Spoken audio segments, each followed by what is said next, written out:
Well, we're at day 3 of the AI Infra Summit 2025, and I couldn't be more thrilled to be joined by Moshe, CEO of NeuReality. Welcome, Moshe. Thank you, Justin. Thanks for having me. Absolutely. It's good to finally meet in person, and a lot has changed since last year's summit. A year in this industry feels like dog years, like 7 years in most others. What's the most transformational change or changes that you've seen happen in the market over the last year? Yeah, definitely. Been a crazy year, and every 2 quarters you see something new coming out. I think agentic AI is definitely something that is stressing what we do. The infrastructure is on enterprise and on hyperscalers is still quite different. We focus in the first generation in the enterprise and the neo cloud CSPs more than the hyperscalers. With the agentic AI and all the agents using LLMs 10 times, 50 times, 100 times more than before for every job, every request. It kind of redefined how fast we should work, what's the latency of compute, how much networking is taking part in the end-to-end experience. So I think this is probably the biggest thing that I'm tracking, and I can't wait to see where it evolves next. One thing that hasn't changed is the talk since 2021, the first summit, has continued to be about GPU shortages, the cost of deployment, and underutilization. How do your first generation product and the second generation SuperNIC help with that? When we started, it was even before the LLMs. And what we saw is that when you're trying to keep the GPU busy, the head node is being stressed. The head node being the CPU, the x86 that manage it, and then the front-end NIC that bring data from storage or from clients, remote clients. And what we've done, we recreated the CPU, redefined it to be more heterogeneous, like the GPU evolved, and have the embedded networking inside.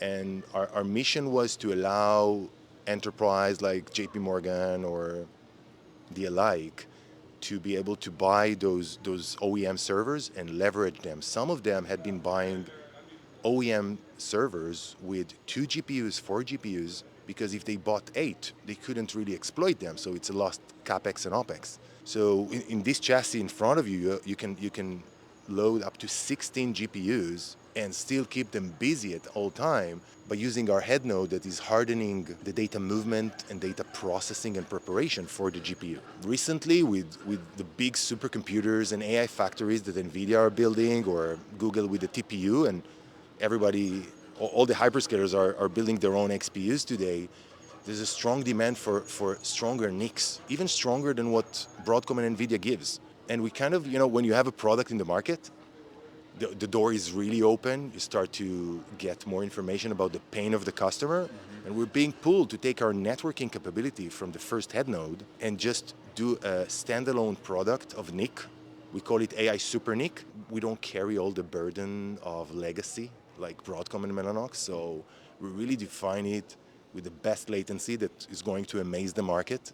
We don't publish the numbers yet, but our customers know. And it's going to be 1.6 terabit. And when you look on articles like DeepSeek, the way their engineering team had balanced the compute and the network to perfection, but the only reason they managed to do it is because the GPU was a downgraded GPU, the H800. With the H200, they couldn't. With Blackwell and Rubin, it's impossible. And then the GPU sits idle for the network. And that's what we're trying to solve. We're trying to give something that would streamline the GPU east-west communication and allow large arrays of GPUs to work smoothly and without idle time. You guys have been very thoughtful about accessibility from day one too, and not all customers are going to have massive teams of ML engineers. How have you guys thought about that, and how has that gone into your design? I think the evolution of AI helped us a bit, because 5-6 years ago, you would take all the components from NVIDIA or others, and you had to integrate all of them together, and each one of the customers had different models. With the unification of LLMs, open source, if you buy a vertically integrated chassis from us, instead of loading all the drivers from NVIDIA and release roadmap and all this, you just get APIs for development, for deployment, So the minute we added these 3 layers of software on top of what others are giving, NVIDIA and the alike, it simplified the deployment process, but it's limited. It's limited to what we support and the open source models. Of course, if they want to do their own development, and some customers are really advanced in still develop their own computer vision, multimodality, and then it's an open box just like everyone else. But wherever you're just using standard off-the-shelf solutions, this box gives you a very easy to deploy. In 6 hours, it's connected to their data centers. Yeah, and this is really remarkable because in other cases, they need to do all kind of firmware upgrades and connections and configurations. And here, things get much simpler. To wrap up here, is there a single story that you can share publicly about a customer deployment that just left you most energized and excited, or convinced that you're heading in the right direction? So without naming names, because some of the customers are, financial service company, they don't allow you to share their names. But on some of our customers, specifically one, he has a very large operation of call agents, people who talk to customers, and the power of AI with summarization, with transcription, with Q&A system that support the call agent and tell him who is the customer, what was the last time he was engaged, recommendation system on how to handle the conversation, allows him to shorten the time of the call and sometimes even reduce the amount of calls.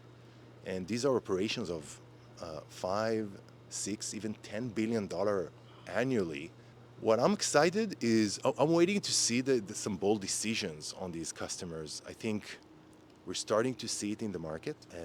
Bold decisions to me are, I have this power of AI, I proved it, and now it's time to make some decisions to sometimes redeploy some of my workforce to give it up to AI and take this workforce to do something else. And in that, I'm starting to see it. I think maybe 26/7 will be the year. But the power of AI, if we want it to affect the bottom line, we need to make those human decisions of giving away something and letting AI do it instead of it. Until that point, we'll keep seeing, yeah, we invested a lot in AI, but we're not seeing the bottom line changing. It's because you didn't make the bold decision to do it. Well, you made the bold decision to start the company, and hopefully other bold decisions can be made around that. And I also hope that it's not another year before we're talking again. But thank you very much for the time, Moshe. Thank you for having me. Absolutely.